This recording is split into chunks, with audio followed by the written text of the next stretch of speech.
इस वीडियो में हम उन सारे कॉन्सेप्ट्स को एक साथ लाएंगे जिन्हें हमने पिछले 2 अध्यायों आव्यूह तथा सांडिक में पढ़ा है और इसकी सहायता से इस प्रश्न को हल करेंगे। हम आव्यूह विधि का इस्तेमाल करके समीकरण निकाय को हल कर रहे हैं और समीकरण का निकाय ये है। ये 3 समीकरण हमें दी गई हैं जिसमें x, y, z 3 चर यानी कि 3 वेरिएबल्स हैं। समीकरण के इस निकाय को हम आव्यूह की सहायता से पुनः इस प्रकार से लिख सकते हैं ax बराबर b, जहां पर a 3 क्रॉस 3 की ये मैट्रिक्स है तथा x है x y z 3 क्रॉस 1 की मैट्रिक्स और b है 8 1 4 3 क्रॉस 1 की मैट्रिक्स। तो समीकरण के इस निकाय को हमने ax बराबर b की तरह लिखा है। आप इसे चेक भी कर सकते हैं। आप a का गुणा x से करिए। a 3 क्रॉस 3 की मैट्रिक्स है, x 3 क्रॉस 1 की मैट्रिक्स है, तो गुणा हम कर सकते हैं। तो a की पहली रो का गुणा इस x y z कॉलम से होगा, तो ये हो जाएगा 3x minus 2y plus 3z और ये पहला अवयव है ax का। ax जो कि एक 3 क्रॉस 1 की मैट्रिक्स होगी, उसका पहला अवयव हमें मिलेगा 3x minus 2y plus 3z। अब चूंकि ax b के बराबर है तो ये पहला अवयव 8 के बराबर होना चाहिए, तो 3x minus 2y plus 3z बराबर 8 होगा। और आप देख सकते हैं कि यही चीज इन दोनों के लिए सत्य है। तो यहां हमने क्या किया है कि हमने इस समीकरण निकाय को आव्यूहों के पदों में लिखा है। यहां पर ये 3 आव्यूह हैं a, x तथा b। इनमें हमें a तथा b पता है और x हमें ज्ञात करना है। अब यदि हम ax बराबर b को देखें और हम सोचें कि हमें x ज्ञात करना है, तो हमें a को दाहिनी तरफ ले जाना होगा, अर्थात कहीं ना कहीं हमें a इनवर्स का इस्तेमाल करना होगा। और a इनवर्स ज्ञात करने के लिए हमें देखना होगा कि a का व्युत्क्रम विद्यमान है या नहीं, a का इनवर्स एग्जिस्ट करता है या नहीं। अब यदि किसी भी मैट्रिक्स का डिटर्मिनेंट नॉन जीरो है, अर्थात किसी भी आव्यूह का यदि हम सारणिक लें और वो शून्येतर मिले, तो हम कहेंगे वह आव्यूह व्युत्क्रमणीय है, अर्थात उसका इनवर्स विद्यमान है। अतः हमें यह सुनिश्चित करना होगा कि a का डिटर्मिनेंट ये नॉन जीरो है। तो हम चरण 1 यानी कि स्टेप 1 में संगत के लिए जांच करेंगे, यानी कि कंसिस्टेंसी के लिए जांच करेंगे। चलिए a का डिटर्मिनेंट ज्ञात करते हैं। तो a का डिटर्मिनेंट ये होगा 3 माइनस 2 3 2 1 माइनस 1 4 माइनस 3 2, इसका डिटर्मिनेंट।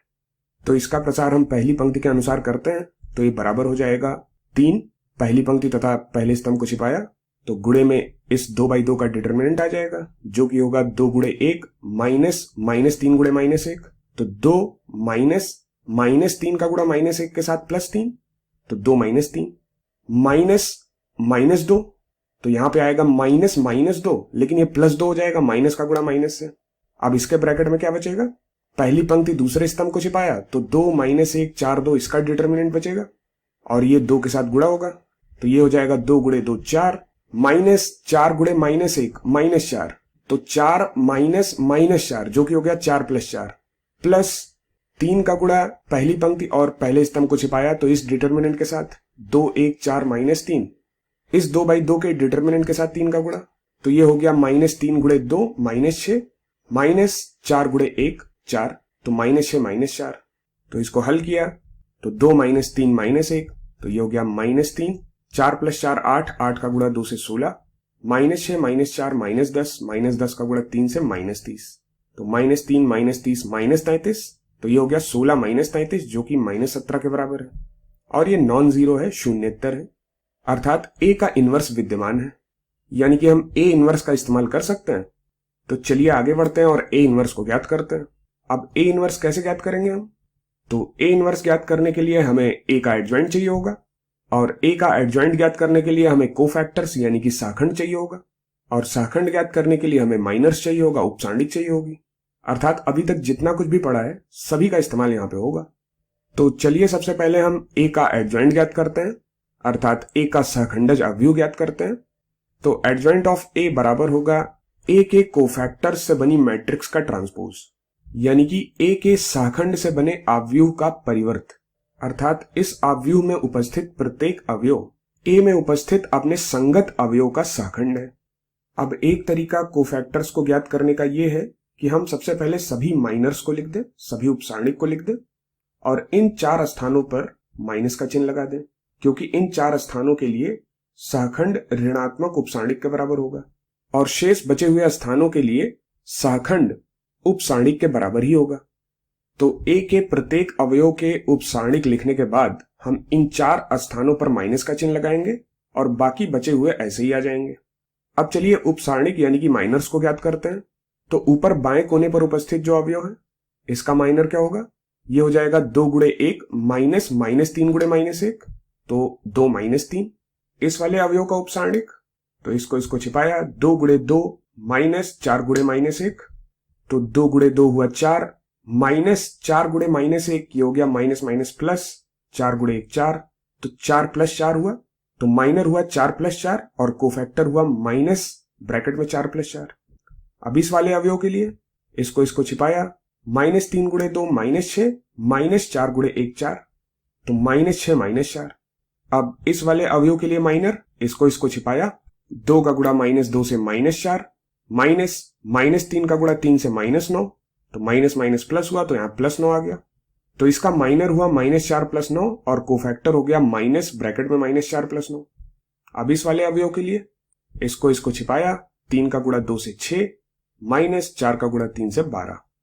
अब इस वाले अवयव के लिए इसको छिपाया, माइनस 3 का गुणा 3 से माइनस 9 माइनस 4 का गुणा माइनस 2 से माइनस 8, तो माइनस माइनस प्लस हुआ, तो ये हो गया माइनस 9 प्लस 8। तो इस अवयव के लिए माइनर हुआ माइनस 9 प्लस 8 और कोफैक्टर हो गया माइनस ब्रैकेट में माइनस 9 प्लस 8।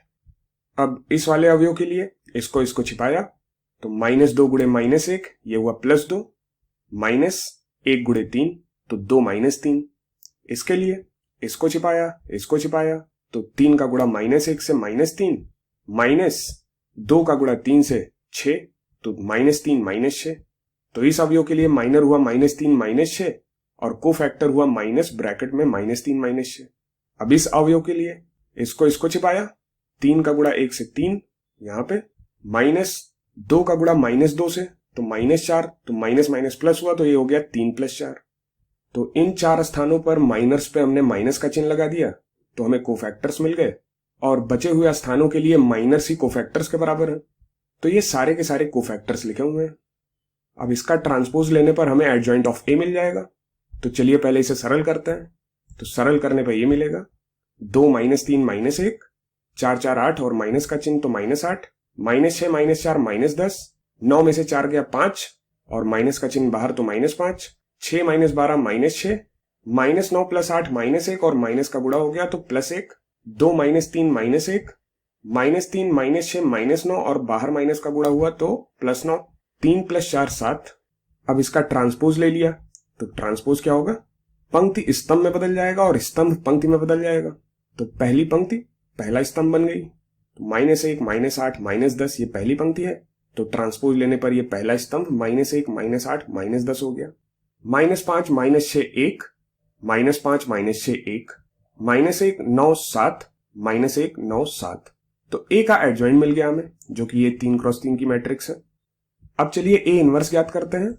तो ए इनवर्स बराबर होगा ए का एडजॉइंट बटे ए का डिटर्मिनेंट। अब ए का डिटर्मिनेंट यानी कि ए का सारणिक ये -17 के बराबर है, तो बटे में -17 आ गया। तो ए इनवर्स बराबर हो गया 1 बटे -17 गुणे ये मैट्रिक्स जो कि एडजॉइंट ऑफ ए है। अभी फिलहाल हम अपनी आसानी के लिए -17 का भाग अंदर नहीं करते हैं, अन्यथा गणना करना मुश्किल हो जाएगा। तो फिलहाल के लिए हमारे पास ए इनवर्स आ गया है, ए इनवर्स हमारे हाथ में है। अब हम x ज्ञात कर सकते हैं, तो चलिए x ज्ञात करते हैं। तो ax बराबर b है, दोनों तरफ a इनवर्स से पूर्व गुणन किया तो हमें मिल जाएगा a इनवर्स ax बराबर a इनवर्स b। यहां पर हमने a इनवर्स से पूर्व गुणन किया है। a इनवर्स से पूर्व गुणन करने का मतलब हुआ a इनवर्स से हमने बाईं तरफ से गुणा किया है। तो a इनवर्स a i के बराबर है और i गुणे x तो x ही होगा, तो यहां से हमें x बराबर a इनवर्स b मिल जाएगा। अब यहां पर हम b तो जानते ही हैं क्या है और a इनवर्स हमने ज्ञात कर लिया है।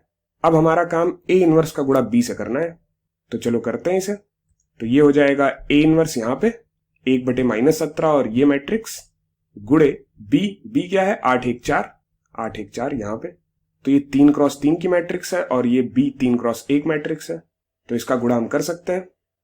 तो इन दोनों का गुणा करते हैं, तो x बराबर हो जाएगा 1 बटे -17 और देखते हैं इन दोनों का गुणा क्या आता है। -1 का गुणा 8 से -8, -5 का गुणा 1 से -5, -1 का गुणा 4 से -4। तो ये पहला अवयव हुआ। अब दूसरा अवयव होगा -8 का गुणा 8 से -64, -6 का गुणा 1 से -6, 9 का गुणा 4 से 36, तो प्लस 36, -64 -6 प्लस 36, ये दूसरा अवयव हुआ। अब तीसरा अवयव देखते हैं। -10 का गुणा 8 से -80, 1 का गुणा 1 से 1, 7 का गुणा 4 से 28, तो -80 + 1 + 28। अब इनको सरल किया तो ये बराबर हो जाएगा -17, -8 -5 ये हो गया -13, और -13 -4 -17, यहाँ पे -64 -6 -70 और +36 कर दिया तो -34, 28 + 1 29, और -80 + 29 ये हो गया -51। तो हमें x बराबर मिल गया 1/-17 गुणे ये मैट्रिक्स -17 -34 -51। अब इसमें सारे अवयव 17 से विभाजित हो रहे हैं, तो यहां पर -17 कॉमन ले लेते हैं और -17 से -17 कट जाएगा, तो x बराबर हमें मिलेगा 1 2 3। तो ax बराबर b में हमने x ज्ञात कर लिया है, जो कि 1 2 3, ये 3 क्रॉस 1 मैट्रिक्स है। अब x क्या था? x तो xyz था ना, तो xyz ये 1 2 3 के बराबर है, यानी कि ये दोनों मैट्रिक्स आपस में बराबर है। तो x बराबर 1 है, y बराबर 2 है तथा z बराबर 3 है। तो यहां से हमें x बराबर 1 मिल गया, y बराबर 2 और z बराबर 3। तो इतना सब कुछ कठिन परिश्रम करने के बाद हमने x ज्ञात किया और वहां से हमें x, y व z के मान मिल गए।